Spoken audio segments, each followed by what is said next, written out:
A lot of individuals don't get the opportunity to really talk about something truly good about themselves, or that they've done or are doing. So let's hear it, fellas. And by the way, nice compliment. Story 1. Our only son was in a wheelchair and passed away when he was in his 20s. To try and get over our grief, we moved to Thailand. We thought everything being different might help us get over our loss. We went trekking in the jungles of northern Thailand and stayed with a family in a very remote village. When we arrived, the family's baby boy, Bau, crawled up to me and climbed into my lap. We had such a good visit that we went back a couple of months later. The little boy should have been walking, but his ankles would fold over, and he couldn't support his weight. We checked with the family and with the village elders, asking if we could take him to the hospital in the city to get checked. The whole family came to the city the first time they'd done that, and the doctors confirmed Ba'u would never walk without intervention. We paid all the bills for his 12-week hospitalization, 3 months of follow-up, and leg braces therapy. I'm so happy to say that Ba'u now walks, runs, and climbs trees in the village with all the other kids. He doesn't need the braces anymore. It's like he never had a problem. I was never able to give my son the gift of walking, so it made me really happy that I could do that for Ba'u. Story 2. I got shot through the chest at age 16 by housebreakers, but I walked the next day, and I was able to do some gentle waltzing 12 days after. I managed to remain cheerful and keep my chin up and my upper lip stiff. What? Story 3. I had a stroke when I was 14 and have had almost a dozen transient ischemic attacks over the years since.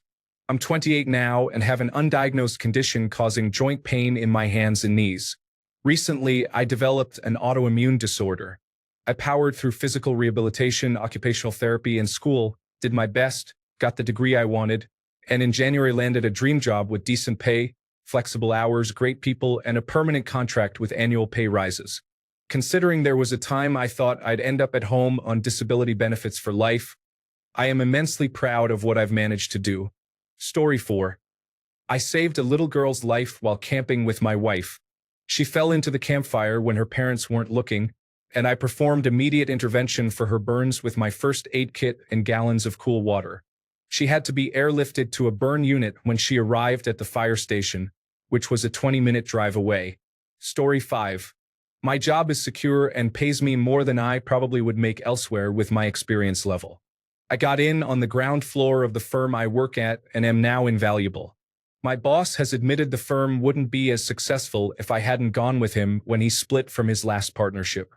I make good money, I can put away some every month, and I can occasionally splurge without losing my hair. Most importantly, my job hours are pretty much set, so I don't have to put in more than 40 to 45 hours most weeks. Life is good for me. Story 6. I sold the patent to a side project I was working on to a multinational company for a substantial amount of equity. I was able to buy a rental property, land for a retirement home, and a great condominium to live in for now. This year has been the craziest time of my life, with the lowest lows and the highest highs. I also got accepted to graduate school and start in a month, so I'm looking forward to being busy. Story 7. I'm a competitive laser tag player. I made it to the 34th best individual player in the country and last played for the 19th place team for nationals. I plan to play for a higher ranked team at the next nationals, whether that's next year or the year after. The pandemic might cancel the competition. Being competitive does not mean professional.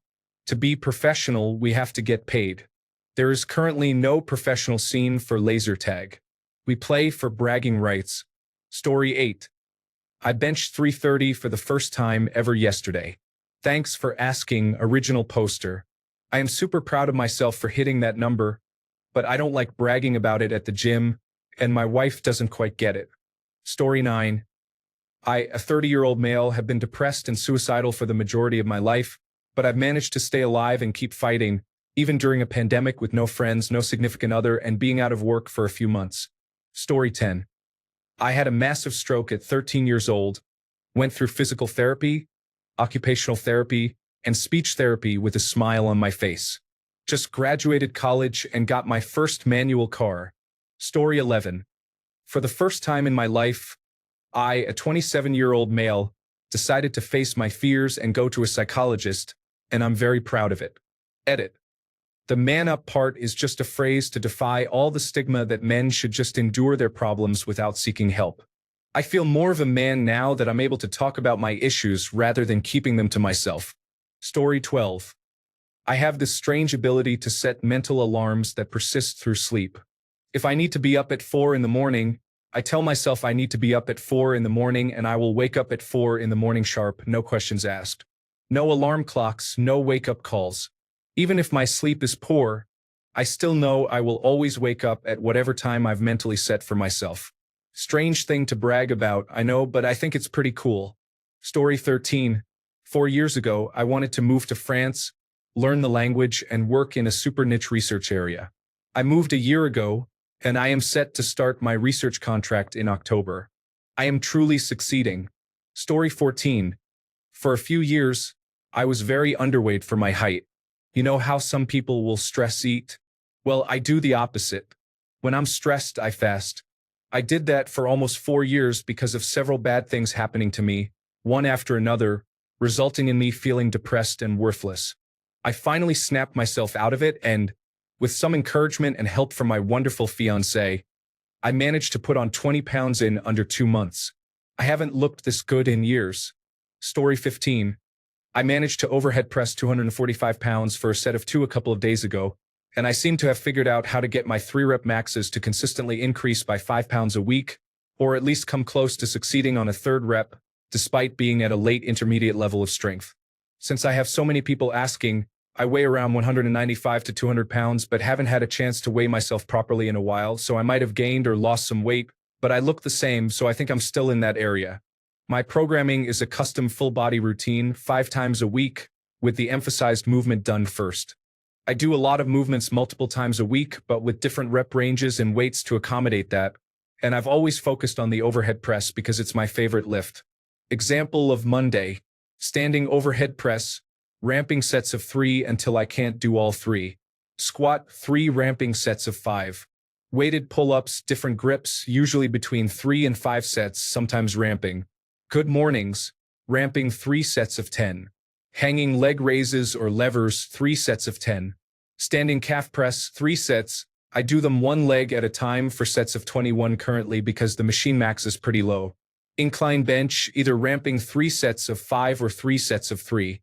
Waiter curls, ramping 3 sets of 10. Overhead tricep rope extensions, ramping 3 sets of 10. Face pull press, 3 sets of 15. Face pull, 3 sets of 10. Every day is slightly different with how I start. Tuesday, I start with weighted pull-ups and do 10 sets of whatever I can manage. Wednesday, I take things easier and do more and accessory work and don't do arms. Thursday is my chest day, so I start with flat bench and do incline bench at the same time as above. Friday is squat day, so I do squats first, followed by quarter squats. Rep ranges are also different. I never do the same weight and reps 2 days in a row for the same movement unless I can max a machine out consistently like I do with calves and face pulls.